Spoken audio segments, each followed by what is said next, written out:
Thank you very much, Mr. Chairman, for this wonderful introduction. You know, one of the signs of aging, ladies and gentlemen, is when the introduction to the speaker is longer than the presentation itself.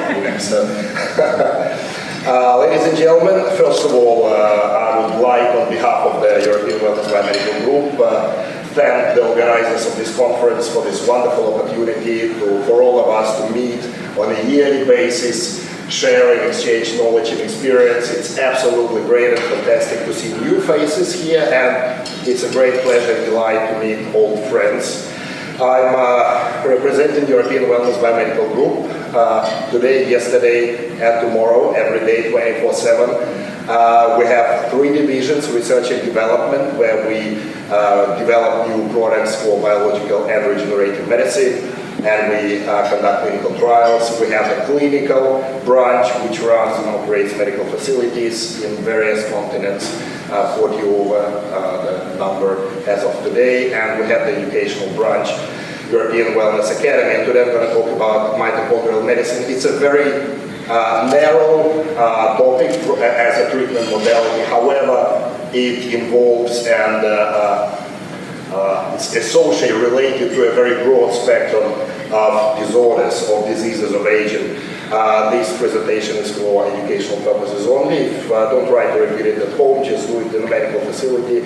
But before you do what you see today, please come and visit our booth, just right outside the main entrance, European Wellness. So, anti-aging or longevity health expert, medical professional, or doctor of today inevitably has to deal with these conditions listed on the screen in front of you, including but not limited to. And these are the chronic diseases of aging. These are the chronic diseases of accumulation. These are the chronic diseases of lifestyle and environmental disruptions. These are the chronic diseases of low-grade chronic systemic inflammation and tissue degeneration. 95% of patients above 60 years old have at least one of these conditions.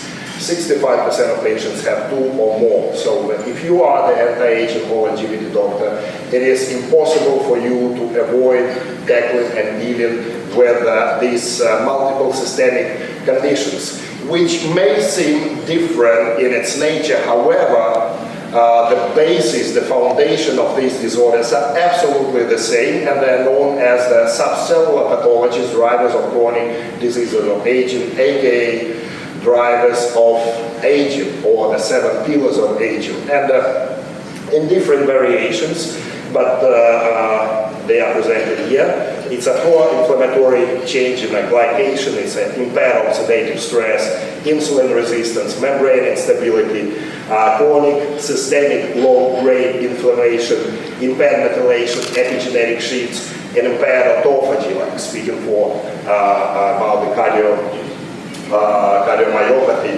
The impaired autophagy has been recognized in the past less than 10 years as one of the main drivers and the deciding factor of the patient's survival in 5 years. And all of these biochemical and molecular subcellular shifts are very much related and associated to a mitochondrial dysfunction, to the level that a person whom I follow and respect very much, Professor Robert Lustig, he's a pediatric endocrinologist from the United States. Perhaps some of you are familiar with him, with his work and his publications. He calls these subcellular pathologies the hateful eight, and they're all linked and related to mitochondrial dysfunction. And Professor Robert Lustig, being an absolutely conventional doctor working and lecturing in 2 medical universities in the United States, he says that these conditions are irreversible. You cannot medicate these conditions. Well, it's true indeed. I mean, the subcellular pathologies, you can't medicate them. In his opinion, you can only diet it out. It is indeed true, but apart from dieting it out, it can be also reversed by a biological approach using the biological agents, regenerative medicine, as a therapeutic modality. And that's exactly what regenerative medicine of today is doing. Like last century, the previous century, 20th century, we used to call it anti-aging medicine. We don't anymore. we call it regenerative medicine or longevity medicine, and we use cell therapy, stem cells, peptides, cell extracts, various biomedical technology that promote the regenerative capacity and potential of the tissues and organs to regenerate, as well as they target the cause of the disease, the triggering factors of the disease. So that's what the anti-aging practitioner of today and tomorrow has to be an expert in. And understanding these drivers, coming back again, drivers of aging, coming back again to the mitochondrial function, we all know that mitochondria is a powerhouse of the cell, right? So all four pathways of energy metabolism, whether it's a glycolysis, whether it's a Krebs cycle, whether it's oxidative phosphorylation or fatty acid oxidation, it's a pathway, energy pathway that we usually use during fasting. It's all happening inside mitochondria, as well as gluconeogenesis, absolutely vital process. It's occurring inside mitochondria. Uptake of cholesterol, further metabolism of cholesterol and fatty acids inside mitochondria, signaling between the organelles, between different cells, and even the paracrine and endocrine signal, production of the steroid hormones, where exactly in the cell it's happening inside mitochondria. Calcium metabolism, 98% of the calcium intracellular is actually metabolized and stored in mitochondria. Hem synthesis for hemoglobin, all inside mitochondria, absolutely vital functions. And mitochondria regulates cellular metabolism, it regulates cellular cycle, apoptosis, it triggers the apoptosis, it generates reactive oxygen species, and it triggers or launches the cascade of anti-oxidative stress protection, epigenetic transcriptional factors, all regulated from mitochondria, cytochrome C, cardiolipin produced and function in mitochondria, and also the regulation of the longevity genes like the sirtuins, the AMPK gene, it's all regulated from the signals emitted by mitochondria. And what are those signals? Nothing else but the molecules, mitochondria-derived peptides, or mitochondrial peptides, MDP or MP, or FF as you wish. So mitochondrial function and mitochondria as an organelle, as a cell within a cell, if you speak from the point of view of the evolutionary biology, it regulates immune system, it regulates inflammatory responses, it promotes anti-inflammatory responses instead of the pro-inflammatory, it regulates proteostasis, bad proteostasis and clearance of the cell from the JAK protein, cross-linked protein. It's one of the main drivers and pillars of the diseases of aging. It regulates adaptive stress responses on a cellular and tissue level, cell cycle apoptosis. It has the metaboloprotective, neuroprotective function, very important. So mitochondrial function usually associated with a great cognitive function, and impairment of the mitochondrial function is associated with the development of the neurodegenerative disorders. And what happens if mitochondria is dysfunctional? First of all, accelerated aging. Yeah? So the patient becomes your client, person becomes your client, your patient faster than they're supposed to, and that's indeed what we see. You know, we have patients who require anti-aging modalities in their 20s and 30s. I mean, I have patients with cervical spondylitis, IT specialists in the age of 23 years old. You know, so everything is getting younger now. We have patients with cataract presenting in their 20s. It's all because of the lifestyle. Promotion of the neurological illnesses, insulin resistance, metabolic syndrome, with or without obesity. Overall, the metabolic health very much is dependent on the mitochondrial function, as well as the cancer, macular degeneration, very much pronounced mitochondrial dysfunction in the retinal cells, hormonal imbalance, and last but not the least, the changes, the local changes in say, the organ and tissue in the mitochondrial function very often results in a systemic effects. So the cornerstone of the healthy mitochondrial function are the mitochondria-derived peptides. Now, we know about them about 20-25 years, but in these couple of decades we have learned that mitochondrial peptides, they increase the insulin sensitivity and the glucose uptake in the muscle tissue. That's very, very important. It promotes the thermogenesis in the fat tissue. It reduces the pro-inflammatory cytokines as well as the immune system. involves. So mitochondrial peptides, they, as a medicinal product, they reverse biological age, they improve performance status, physical activity, they improve and normalize metabolic health, and they also work fantastically as an immunoregulatory agent because they provide anti-immunosenescence and anti-inflammation effects. So there's been thousands of publications in the past decade about mitochondrial-derived peptides related to aging, age-related processes, pro-aging features, senescent phenotype, pro-inflammatory changes, reduced obesity and insulin resistance. European Wellness has conducted we did not waste time during the pandemic. We've been working very, very hard, and we have conducted a very unique research project, which is not just multi-centric. It actually involves 2 different continents. It involves American continent, University of California, Irvine, Department of Neurobiology, Biological Sciences, Developmental Cell Biology, Surgery, and Biomedical Engineering. On one side, Heidelberg University and Department of Physiology and Cellular Physiology in the University of Heidelberg, and these 2 reputable educational research facilities, they were united by European Wellness to conduct clinical trials and research. So one of the first steps that we have done, and it was published in a Clinical Medicine Inside journal. The main authors are our team, researchers from European Wellness, as well as the team from University of California, Irvine, USA. A multi-TOF mass spectrometry means metric-assisted laser desorption ionization time of flight mass spectrometry. It's a method to identify and analyze quantitative and qualitative analysis of the peptides in the solution. We have run tests for multiple batches of the mitochondrial peptides. It's the mitochondrial peptides that our industry partners, SBI and MF Plus, are providing to us. The average concentration was between 252 to 260 microgram per milliliter. And we have found out that there are actually 6 groups of peptides according to the molecular weight presented in each vial of mito organelles.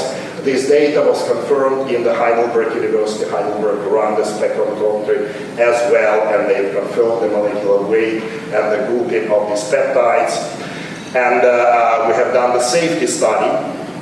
So all in all presented batches, there was close to 200 different mitochondrial peptides which were successfully identified and analyzed. The studied peptides show absolutely no toxicity to human cells. Apart from that, the mitochondrial peptides derived from the placental extracts, they inhibited not only no toxicity to human embryonic cells, but they also prevented development of senescence in their human stem cell culture in vitro. The mitochondrial peptides analysis shown a very high affiliation relation to the anti-oxidative stress pathways. They've contained stable proteins, members of the glutathione metabolic process, removal of the antioxidants and cellular detoxification, and there was no DNA contaminants in the product. But there was a further gene ontology analysis done in the Heidelberg University. It's the study about the specific gene and the peptide or protein that it produces. And the gene ontology describes 3 main functions: a molecular function, cellular component where exactly in the cell or in the mitochondria subcellular compartment this particular peptide belongs to, plus the biological processes it is involved in. So in a way we have done a mapping of the metabolic terrain across the species, and every peptide was identified using the Mitochondria 3.0. It's a global database of naturally occurring peptides. Interestingly, that there was an overlap, so in different types of the organ-specific peptides, And you can see it on this diagram. About 35% of the peptides were overlapping, so they were present and irrelevant of what is the source, tissue, or organ of these peptides, and the rest, about 65%, were different. So all these products have shown a very strong organ specificity. There, plus the concentration of the essential mitochondrial peptides was at least 20% in every vial, which is very, very high. All types of the organ-specific peptides show a very strong correlation to the peptides related to the oxidative stress maintenance in practically all types of the organ-specific peptides. However, when it's coming to the other cellular function, there was a major discrepancy, because that's the point where the organ specificity is more important. So we can see that different organ-specific peptides, they have different, essentially different components which are related to the cellular function. I try to, and you can say that they involve practically entire, all biochemical pathways in the cell. Some of them, they involve in fatty acid degradation, the branch-chain amino acids, metabolism, gluconeogenesis, glycolysis, citrate cycle, and so on and so forth. So I tried to summarize some of the organ-specific peptides, like what exactly cellular functions, what peptides and proteins contain in the vial, what cellular functions they are related to and responsible to. So the LPPSNP microorganelles, it's a combination of 9 different organ-specific peptides, which usually used in patients with metabolic syndrome, diabetes type 2, insulin resistance, and so on and so forth.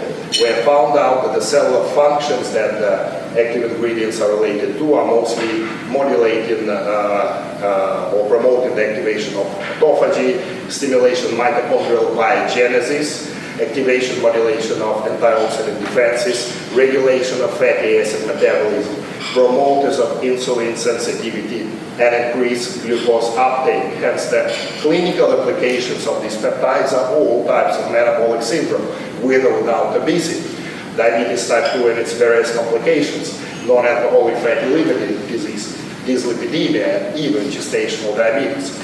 The protocol is usually 2-3 vials per week, administered intramuscular, but the duration is very important, no less than 10-15 weeks of therapy continuously, because biologicals have a cumulative effect. The mechanism of action is quite different from pharmaceuticals, and as an outcome we see the improvement of parameters of glucose metabolism, insulin resistance, reduced serum insulin level, improved HbA1c, and also improved parameters of the lipid metabolism.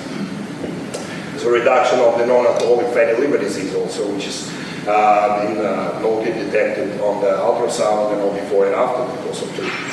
Microorganelles are. These peptides have shown a very high concentration of peptides which are related to the autophagy, because impaired autophagy is one of the main drivers of the cardiomyopathy, plus stimulators of the mitochondrial biogenesis, and peptides which are related to the fatty acid binding and glycolysis. Hence, the indications are all forms of cardiomyopathy, ischemic heart disease, even congenital heart defects, pre- and post-operative care, patients with who undergo cardiac surgery or open heart surgery.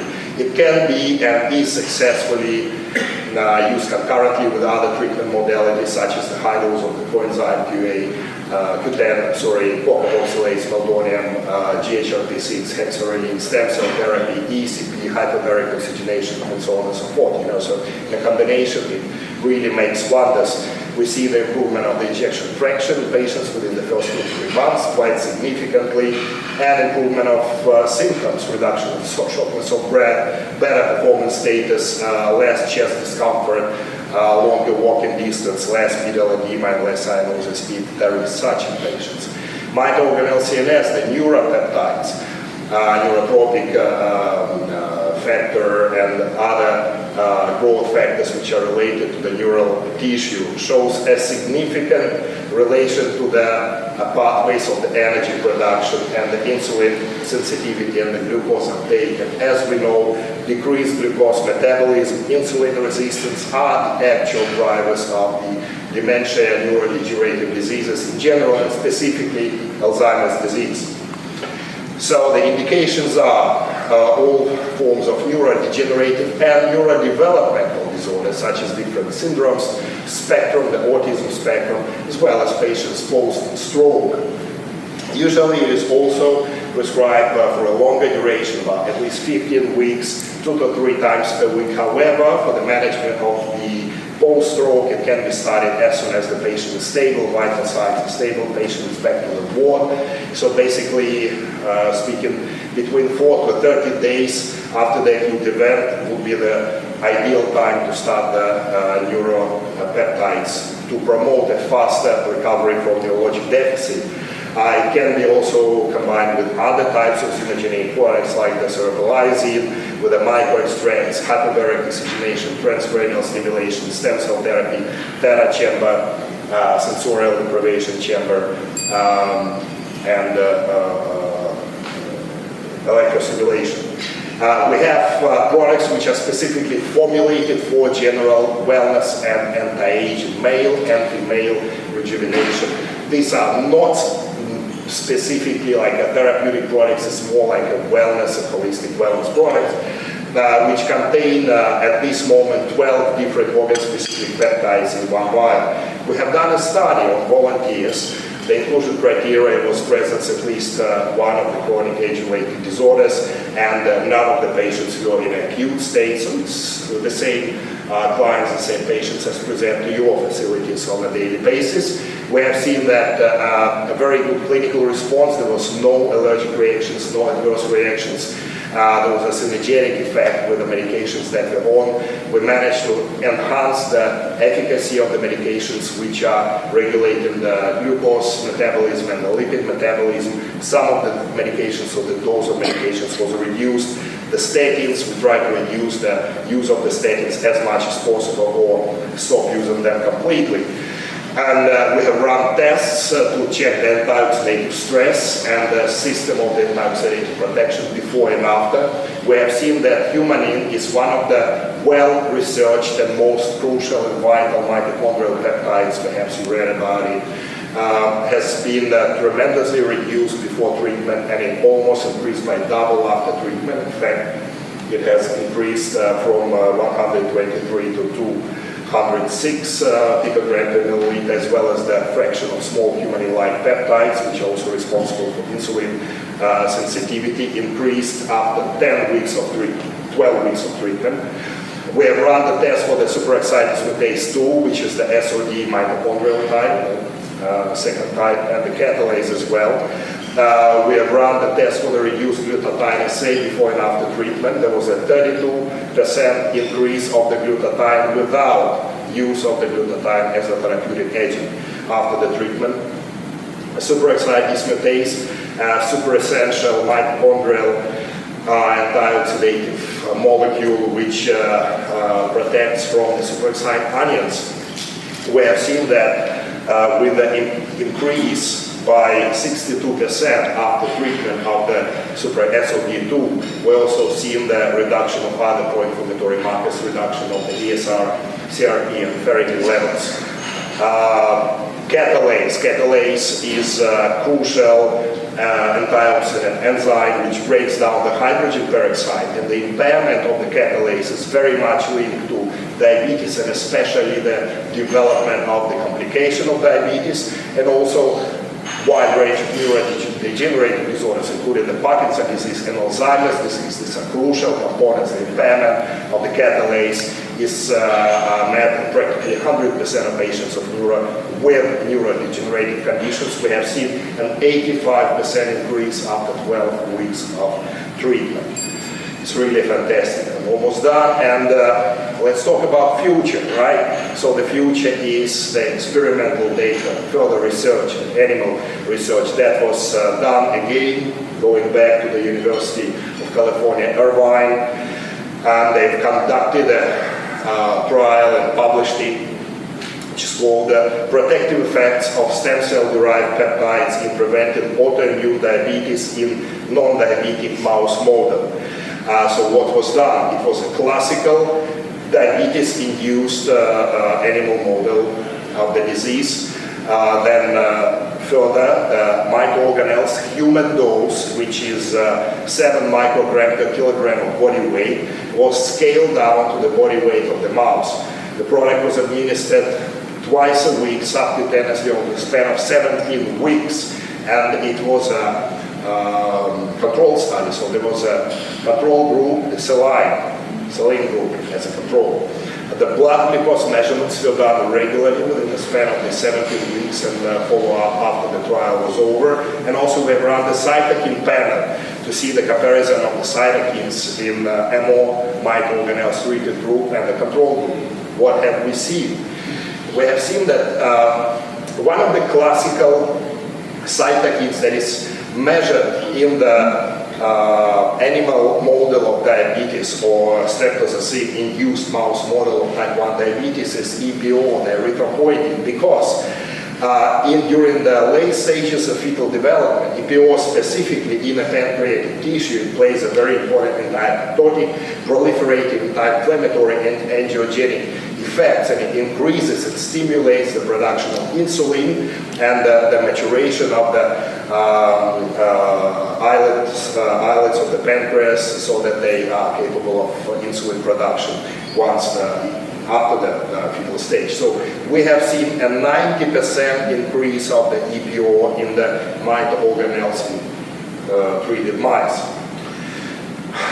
What about the glycemic level? Starting from the week 2, the MO treated group at every week, at every point, has shown significantly, statistically lower glycemic and better glycemic control and lower glycemic level in the MO microorganelles treated group versus the control saline group. And in the end of the clinical trial, after 17 weeks, we had a 33% greater non-diabetic population in the microorganelle peptide treated group versus saline group by the end of 17. So we're talking about 33% of reduction of development.